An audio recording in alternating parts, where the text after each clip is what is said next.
ଆଜ୍ଞା ନମସ୍କାର ଭାଇମାନେ ବର୍ତ୍ତମାନ ଆମେ ଏମପି ଆସିଥିଲେ ପଥର କାମ କରିବା ଲାଗି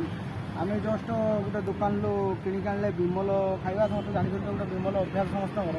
ଚା ଖାଇସାରିଲା ପରେ ଆମେ ଗୋଟେ ବିମଲ କିଣିକି ଆଣିଲେ 10 ଟଙ୍କା ଲାଗେ 5 ଟଙ୍କା ଲେଖାଏଁ 10 ଟଙ୍କା ଆଜ୍ଞା ଦେଖନ୍ତୁ ବିମଲଟା ଚିରିଲେ ତା ସାଙ୍ଗରେ ଗୋଟେ ପତି ଆସେ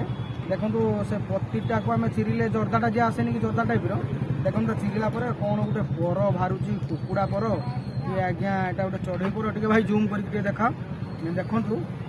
ଏମିତି ଆମେ ବର୍ତ୍ତମାନ ଏମପିରେ ଅଛେ ଏମପିରେ ଏଖିଣା ଗୋଟେ ବିମଲ ଗୋଟେ ଚିରିଲେ 5 ଟଙ୍କିଆ ବିମଲ ଧରିଛେ ଦୁଇଟା କିଣିକି ଆଣିଲେ 10 ଟଙ୍କା ଦେଇକି